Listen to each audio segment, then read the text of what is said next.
Hi everybody, I'm Bree the Plant Lady, and today I want to make a quick video because I'm here at the Lake Lure Flowering Bridge, which is really such a cool garden. It's actually like suspended over Lake Lure, or maybe over the creek adjacent to Lake Lure, and it's planted and maintained by a local garden club, and they do a fabulous job. So let me turn the camera around so you can experience the joy along with me. So they have really good signage here, which I think is one of the things that a lot of botanic gardens don't always do a good job with. So here's the North Carolina Wildflower of the year. All the different plants. Really, really awesome signage though. Like, wow, if I had signs like this in my yard, wow. It's one of those, it's a free garden here in Lake Lure, which is in the mountains of North Carolina, about an hour from Asheville. And it's just so beautiful. And of course, you can't beat having mountains in the backdrop, especially since I live in a swamp.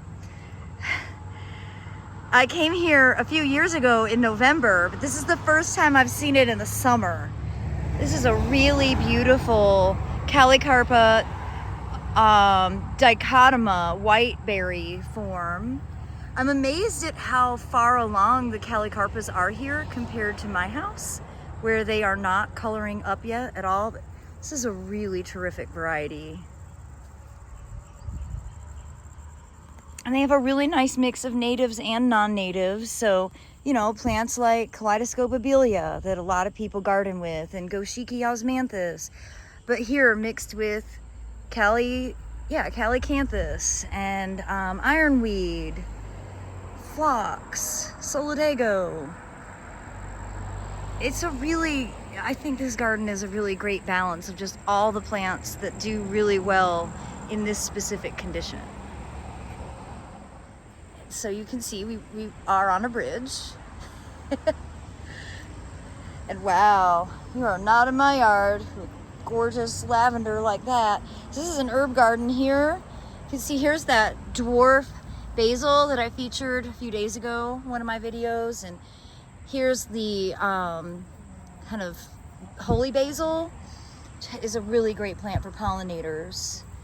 Oh, there's Roselle. So that's a really cool plant that I don't have growing this year. That's actually where hibiscus tea comes from. It's from that burgundy stem. It's not the stem, it's actually the flower pods that are what hibiscus tea comes from. It makes it like that red coloration. Really cool. I definitely need to grow that next year. The scenery is easy to get used to. I've actually been really lucky this summer. I've been coming to the mountains more often than usual. And I'm gonna be back in the area next weekend, making some more videos featuring the native plants that I'm ordering from Carolina Native Nursery. So you can see there's the driving bridge, and here's the walking bridge. And oh, I see, this is where all the proven winter plants are, like the Cufia, and ooh, I love this Cufia. It's my favorite one. Is that not the cutest thing? More Roselle. Oh, look at these beautiful zinnias with no powdery mildew or Psychospora.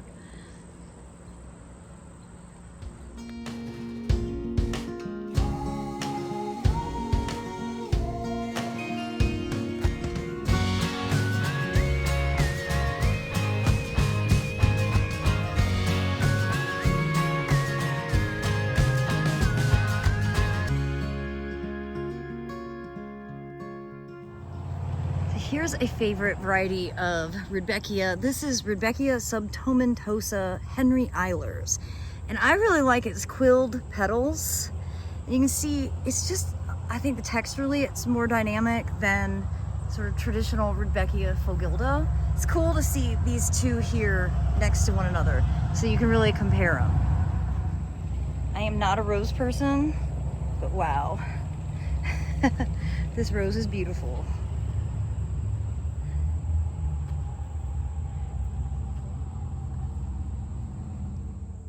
So it may seem counterintuitive to see bananas in the mountains, but Musa Baju is actually hardy here. So that's not a scene I see every day. Mountain in the background, tropical plants in the foreground. This is a fabulous example of Pancyrus trifoliata flying dragon. And look at all those fruit already coming into color.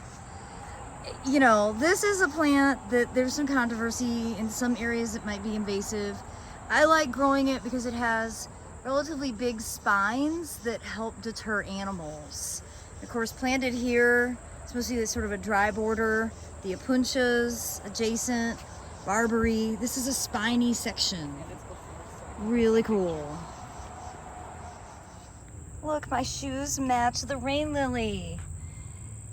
This is Zephyranthes adamasca, and I think this is a native generally to this region.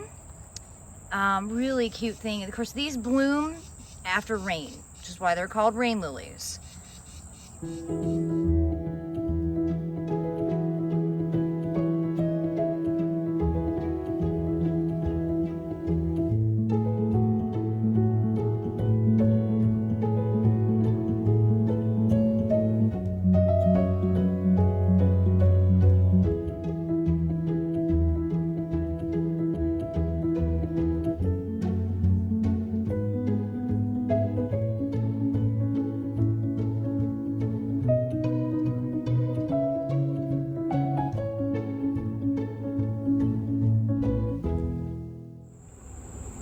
Wow, it's definitely a sign of fall. Anemone are starting to bloom.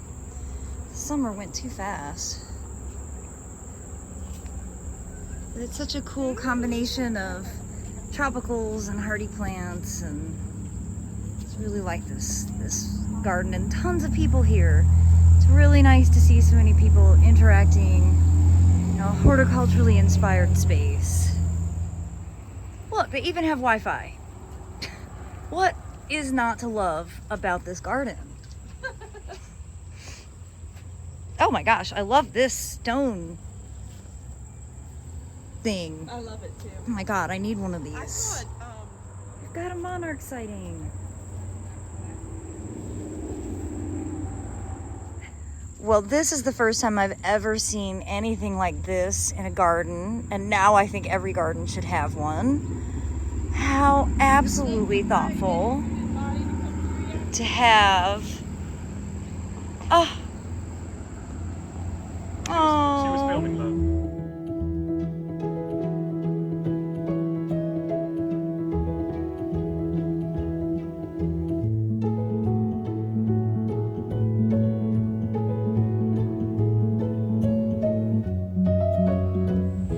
Well, I'm totally gonna get in touch with them.